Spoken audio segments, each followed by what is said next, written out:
सात संगत जी बड़े प्यार से कहना धन निरंकार जी। सात संगत जी दासी आप सभी के बीच एक विचार लेकर आई है। सात संगत आशा है प्रवान करेंगे।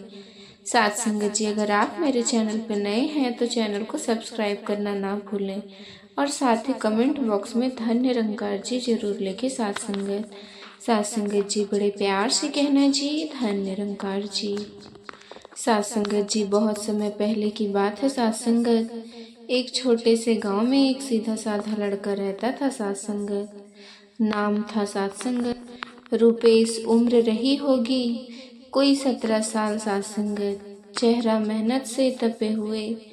सात संगत जी चेहरे जैसा पर आंखों में एक अलग सी चमक थी। एक गरीब परिवार का था सात संगत, लेकिन हालात के आगे कभी झुका नहीं। सात संगत रुपेश के पिता गंभीर बीमारी से पीड़ित थे। सात संगत बिस्तर पकड़ लिया था उन्होंने।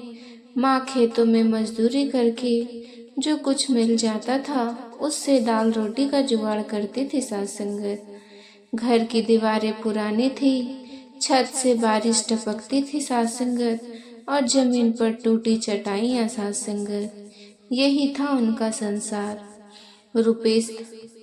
रुपेश की एक छोटी बहन भी थी। सात संगत गौरी जो गांव के सरकारी स्कूल में 7वीं कक्षा में पढ़ती थी। सात संगत पढ़ाई में तेज थी पर उसकी आंखों में डर था। सात संगत माँ की थकी हारी सांसों का, पिता की दवा की कीमतों का और शायद अपने भविष्य का भी। सात संगत घर का एकमात्र सहारा अब रुपेश ही था। सात संगत दिन भर किसी के खेत में मजदूरी करता, कभी ईंट ढोता, कभी बोरे वाला खुदाई में मदद करता। सात संगत जी माँ का कहना था, बेटा तू ही मेरी आखिरी उम्मीद है। लेकिन कई बार जब रात को घर में सात संगत दिया भी बुझने लगता तब रुपेश चुपचाप गांव की चौपाल चला जाता। अंधेरे में बैठकर चांदनी को देखता और सोचता, क्या वाकई मेरी जिंदगी ऐसे ही गुजर जाएगी? क्या बापू का इलाज कभी नहीं हो पाएगा और बहन उसकी शादी ऐसे ही? सात संगत जी एक रात थी, चुपचाप बैठा था रुपेश चौपाल पर, गहरी सोच में डूबा हुआ। सात संगत तभी एक धीमी सी आवाज आई, क्यों रे रुपेश अकेले काहे बैठा है? इतना चुपचाप? रुपेश ने सिर उठाकर देखा। चंपक चाचा गांव के सबसे बुजुर्ग लेकिन सबसे समझदार इंसान लोगों का कहना था कि उन्होंने जिंदगी को बहुत नजदीक से देखा है। रुपेश बोला, चाचा आप तो जानते हैं घर की हालात खराब है। सास बापू की दवा, माँ की थकान और बहन की पढ़ाई सब मुझ पर है। गांव सात संगत में मजदूरी से कुछ होता नहीं। मैं कितना भी काम करूं पैसे कभी पूरे नहीं पड़ते। चंपक चाचा मुस्कुराए, फिर गंभीर होकर बोले, बिल्कुल सही कह रहा है तू। चिंता करना ठीक है बेटा, पर हर वक्त उसी में डूबे रहना अच्छी नहीं है। सात संगत सोचो क्या किया जाए। रुपेश बोला, सोच तो रहा हूँ चाचा, पर कुछ समझ नहीं आता। चाचा ने हल्का हाथ उसके कंधे पर रखा और कहा, शहर जा बेटा, गांव के बाहर जो छोटा शहर है वहाँ कुछ तो मिल ही जाएगा। तू मेहनती है, कुछ भी करेगा तो कुछ ना कुछ बन ही जाएगा। पर चाचा वहाँ जाकर करूँगा क्या? कोई जानता भी नहीं। अरे पगले, जो रास्ते चलते हैं वही आगे बढ़ते हैं। सात संगत जी एक बार कोशिश करके देख, कोई काम छोटा बड़ा नहीं होता। शुरू में जो मिले कर ले, फिर धीरे धीरे चीजें बदलती है। रुपेश ने चाचा की आंखों में देखा, वहाँ भरोसा था। सात संगत चाचा ने कहा, कल ही सुबह निकल जा बेटा, माँ को बता देना, और हाँ कोई डर नहीं तो कर लेगा। अगली सुबह रुपेश ने माँ को सारी बात बताई।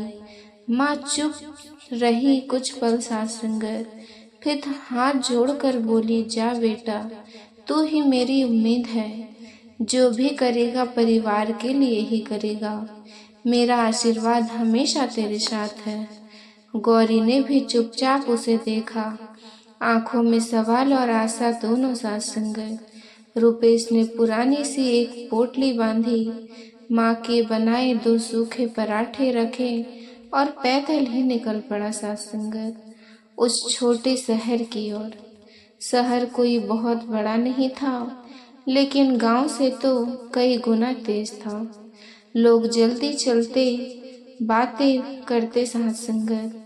हर जगह भीड़ थी, दुकानों में, गलियों में, बस स्टैंड पर काम नहीं था साथ संगत। रुपेश ने पूरे दिन दुकानें, ढाबे, होटल्स में पूछा, भैया काम मिलेगा? कुछ भी चलेगा, पर हर जगह से एक ही जवाब, नहीं अभी नहीं चाहिए। दिन ढल गया, पोटली के पराठे खा लिए थे साथ संगत। जेब में कुछ बचे कुछ पैसे थे, लेकिन रात गुजारने की जगह नहीं। चलते चलते बस स्टैंड पहुंच गया, जहां अब सिर्फ 2-3 बसें खड़ी थी साथ संगत। वहीं एक साइकिल रिक्शा वाला खड़ा था, जैसे कुछ सोच रहा हो साथ संगत। रुपेश धीरे से उसके पास गया और पूछा, भैया क्या मैं इस शेड के नीचे रात गुजार सकता हूँ? कोई जगह नहीं है मेरे पास। वो आदमी चौकन्ना होकर बोला, तो कौन है भाई? रुपेश ने सारा हाल बताया। गांव से आया है, काम की तलाश में है। रिक्शा वाला थोड़ी देर चुप रहा, फिर बोला, देख भाई, ये छोटा शहर है, काम पर इतना ही नहीं हर किसी को मिल जाए, पर तू चाहे तो एक काम कर सकता है। क्या? साथ संगत रुपेश की आंखों में उम्मीद चमकने लगी। रिक्शा चला लेता है? हाँ, साइकिल चलाने आती है? तो बस मैं तुम्हें कल एक सेठ के पास ले जाऊंगा, जो रिक्शा किराए पर देता है। अभी तू यहाँ सो जा, मैं बस लेकर आता हूँ। मेरी रात की सवारी आई है। रुपेश ने सर हिलाया। रिक्शा वाला चला गया और रुपेश ने पहली बार बस स्टैंड के शेड में आराम से देखकर सोचा, साथ संगत, शायद यही रास्ता है जो मुझे कहीं पहुंचाएगा साथ संगत। सुबह उठते ही देखा वही रिक्शा वाला एक कप चाय लेकर आया है साथ संगत। लो भाई, चाय पियो और चलो मेरे साथ, आज तुझे तुम्हारा पहला काम मिलेगा। रुपेश ने चाय पी और साथ चल पड़ा। थोड़ी देर बाद वह एक छोटी सी दुकान पर पहुंचते साथ संगत, जहां कई रिक्शे खड़े थे। वो आदमी सेठ जी थोड़ा सख्त मिजाज का लगा, पर जब रिक्शा वाले ने उनकी गारंटी ली तो उसने रुपेश को एक रिक्शा दे दिया साथ संगत। किराए पर हर दिन 20 रुपया किराया, बाकी जो कमाओ तुम्हारा रिक्शा ठीक से चलना, टूटे तो जिम्मेदारी तेरी साथ संगत जी। रुपेश ने पहली बार एक नई जिम्मेदारी अपने हाथों में ली।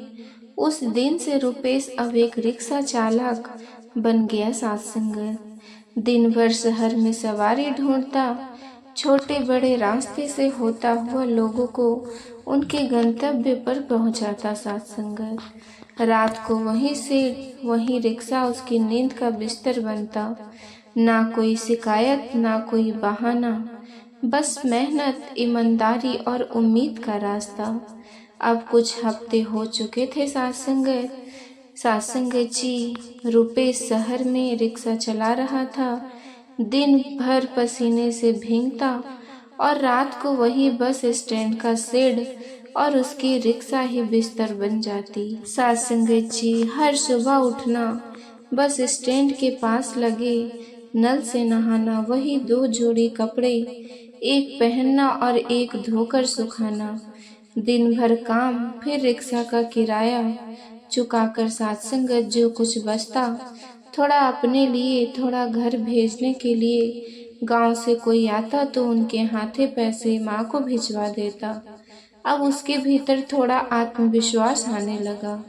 धीरे धीरे कई सवारी उसे पहचानने लगी थी सात संगत। अरे वो सीधा सच्चा लड़का जो हमेशा मेहनत से रिक्शा चलाता है। एक दिन शाम के वक्त रुपेश रोज की तरह रिक्शा लेकर शहर की गलियों में सवारी ढूंढ रहा था।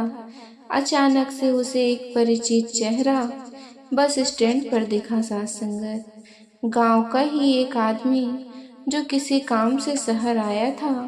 उसने सात संगत रुपेश को आवाज दी। अरे रुपेश! रुक गया सात संगत जी। आदमी ने बताया, भाई जल्दी गांव चलाना पड़ता है, लेकिन एक बात कहनी है सात संगत। तेरे पिताजी की तबीयत अब बहुत ज़्यादा खराब हो गई है। डॉक्टर ने कहा है अब समय नहीं बचा, कभी भी कुछ हो सकता है। इतना कहकर वो आदमी बस स्टैंड में बैठ गया। सात संगत रुपेश वहीं रुक गया। उनकी आंखों के सामने पिता का चेहरा घूम गया। सात संगत माँ की झुकी पीठ और बहन की मासूम सूरत। दिल बैठने लगा। खुद से सवाल करने लगा, क्या अब सब छोड़कर लौट जाऊं?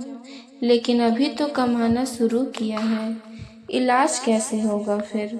सात संगत जी रात का अंधेरा घर आने लगा। सात संगत तेज बारिश शुरू हो गई थी।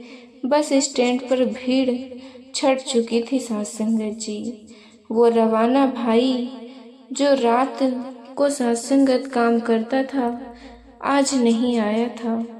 रुपेश अकेला था। सेठ के नीचे अपनी रिक्शा पर बैठा भीगा जा रहा था, लेकिन भीतर के तूफान से ज्यादा गीला था। सात संगत जी उसी वक्त एक तेज ब्रेक की आवाज आई।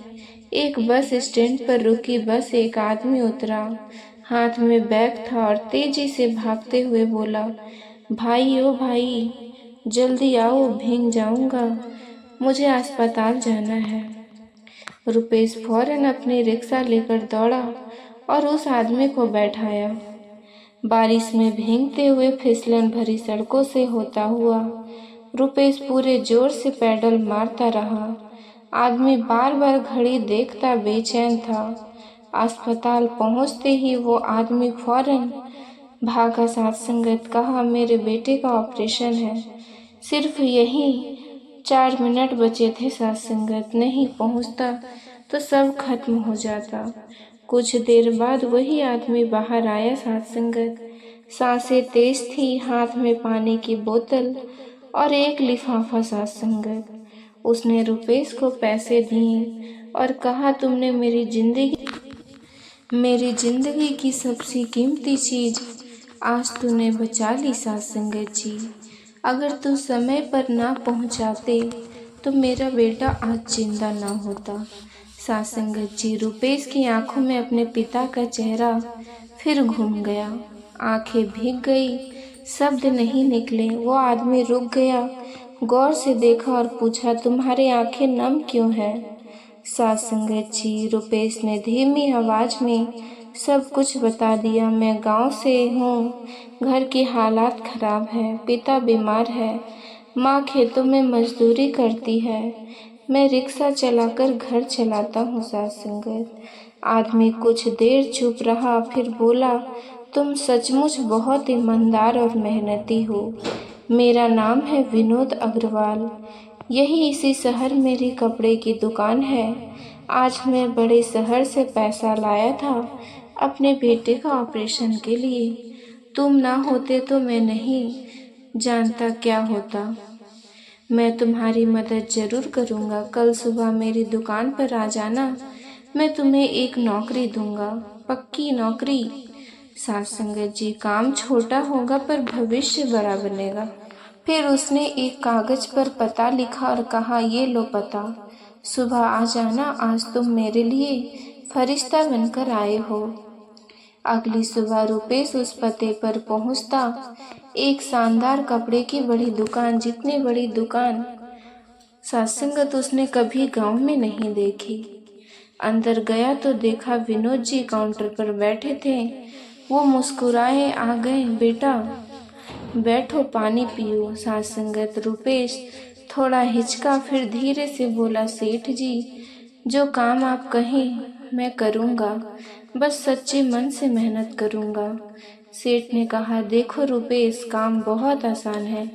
मेरी दुकान के कपड़े जो बड़े शहर से आते हैं, उन्हें लाने के लिए एक भरोसेमंद आदमी चाहिए। बस स्टैंड की तुम्हारी समझ है। वक्त की पाबंदी और मेहनत ने मुझे भरोसा दिलाया है कि तुम यह काम कर सकते हो। रुपेश ने हाथ जोड़ दिए। सेठ जी, ये तो मेरे लिए वरदान है।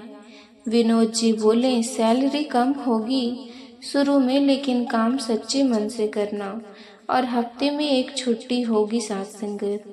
चाहे तो गांव जा सकते हो।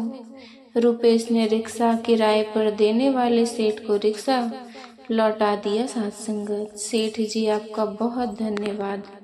आपने मुझे सहारा दिया। अब मेरी नई शुरुआत होने वाली है।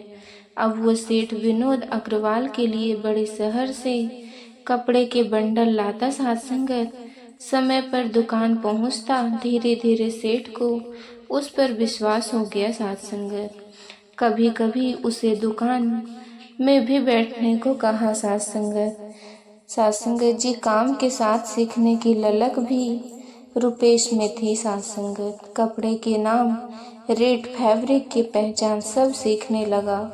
अब 2 साल बीत चुके थे। साथ संगत, रुपेश अब वो लड़का नहीं रहा जो रिक्शा के सेठ में भीगते हुए अपनी जिंदगी की चिंता करता था। अब वो एक भरोसेमंद कर्मचारी था। साथ संगत, सेठ विनोद अग्रवाल की दुकान में वो सिर्फ कपड़े लाने तक ही सीमित नहीं रहा था। अब वो कभी कभी दुकान में ग्राहकों को कपड़े दिखाता, रेट बताता और धीरे धीरे व्यवसाय की बारीकियां समझने लगा था। सेठ विनोद जी को माधव पर बहुत पूरा भरोसा था। साथ संगत, उन्होंने रुपेश से कई बार कहा था, बेटा तू अब सिर्फ मेरा काम नहीं करता, तू मेरा भरोसा है। रुपेश को हफ्ते में एक छुट्टी मिलती थी। वो दिन उसका सबसे खास होता था, क्योंकि वो उसी दिन गांव जाता था। साथ संगत, बिना किसी को बताए वो सुबह बस पकड़ता और शाम को माँ के हाथ का बना खाना खाता। फिर पिता की दवाइयाँ ले जाता और बहन से पढ़ाई की बातें करता। अब पिता का इलाज शहर के अस्पताल में होने लगा था, जिसकी व्यवस्था सेठ जी की मदद से हुई थी। साथ संगत जी, रुपेश के चेहरे पर अब आशा की रोशनी थी और माँ के चेहरे पर गर्व का ताज। एक दिन दुकान बंद होने के बाद रुपेश ने विनोद जी से कहा, सेठ जी एक बात कहनी है। हाँ रुपेश बोलो, मैं सोच रहा हूँ कि अपने गांव में एक छोटी सी कपड़े की दुकान खोल लूँ। माल आपसे ही लूँगा। गांव में अब कोई ऐसी दुकान नहीं है। शादी ब्याह का मौसम आते ही लोग बाहर जाते हैं। अगर दुकान खुल जाए तो परिवार के साथ भी रह सकूंगा। विनोद जी कुछ देर चुप रहे, फिर मुस्कुराए और बोले, साथ संगत जी तू तो मेरे ही लड़का है, यह भी कोई पूछने की बात है। तुझे जितना भी माल चाहिए मैं दूंगा, और कोई दिक्कत आए तो मुझे बताना। साथ संगत जी, रुपेश की आंखें नम हो गई। सेठ जी, आपने जो मेरे लिए किया वो मैं कभी नहीं भूलूंगा। अब सब तय हो चुका था। साथ संगत, रुपेश ने गांव जाकर एक छोटा सा किराए का दुकान लिया। सेठ जी ने कपड़े का माल भिजवाया, साड़ी, कुर्ते, शर्ट, बच्चों के सब कुछ। गांव के लोगों को पहली बार इतनी चीजें एक ही दुकान में दिखी। लोग कहने लगे, अरे यह तो कोई रुपेश है ना, जो शहर गया था काम की तलाश में, अब तो दुकान खोल ली है। चंपक चाचा भी दुकान पर आए, मुस्कुराते और बोले, वाह बेटा, आखिर तूने कर ही दिखाया। रुपेश झुककर बोला, चाचा आपने ही तो कहा था चलने की कोशिश करो, रास्ते अपने आप खुल जाते हैं। चाचा ने सिर पर हाथ रखा, तुम मेरी बात को समझ गया, यही बहुत है। दुकान चल निकली थी। साथ संगत जी, रुपेश ने जो पैसे कमाए उनसे घर की मरम्मत करवाई। छत टपकती साथ संगत बंद हो गई। दीवार पर प्लास्टर हुआ। पिता की तबीयत अब संभल रही थी साथ संगत। माँ के चेहरे पर अब थकान कम और सुकून ज्यादा था। बहन गौरी की उम्र अब शादी की हो चली थी साथ संगत। रुपेश ने कुछ पैसे जमा किए, सेठ जी ने भी मदद की और फिर एक दिन गांव में ही धूमधाम से गौरी की शादी हुई। गांव भर में चर्चा थी, रुपेश की मेहनत रंग लाई। बहन की शादी भी और दुकान की चमक रही साथ संगत। अब जब काम ठीक चल रहा था, रुपेश ने उस किराए की दुकान को खरीद लिया। सेठ जी ने खुद आकर उस दिन दुकान का नारियल फोड़ा। सेठ जी ने कहा, रुपेश, आज मुझे लगता है कि मैंने उस दिन तुम्हें अस्पताल पहुंचाकर सिर्फ अपने बेटे को ही नहीं, अपनी तकदीर को भी बचा लिया था। साथ संगत जी, रुपेश ने मुस्कुराकर कहा, सेठ जी, आपने जो मेरे लिए किया, मैं हर रोज उसे याद करता हूँ। अगर मैं कुछ हूँ तो आपकी वजह से। सेठ जी बोले, नहीं बेटे, तुम अपने हौसले की वजह से है। हमने तो बस तुम्हें एक मौका दिया था। एक शाम को साथ संगत रुपेश अपनी माँ के पास बैठा था। माँ ने उसका माथा सहलाया और कहा, बेटा, तूने कभी मेरी उम्मीद को नहीं तोड़ा। तूने मेरी दुनिया को नया जीवन दिया। रुपेश ने माँ का हाथ पकड़कर कहा, माँ, तूने ही तो मुझे हिम्मत दी थी।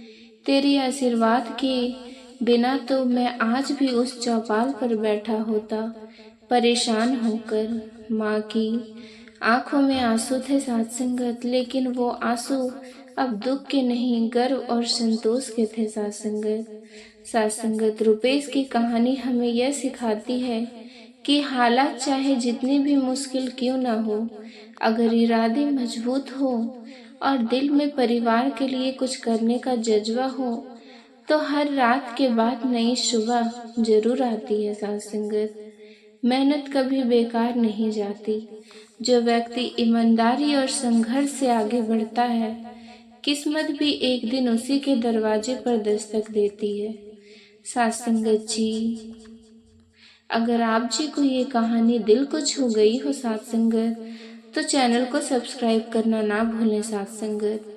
और साथ संगत जी, ऐसे ही प्रेरणादायक साथ संगत कहानी को सुनने के लिए मेरे चैनल को सब्सक्राइब जरूर करें साथ संगत। साथ संगत जी, बड़े प्यार से कहना जी, धन निरंकार जी।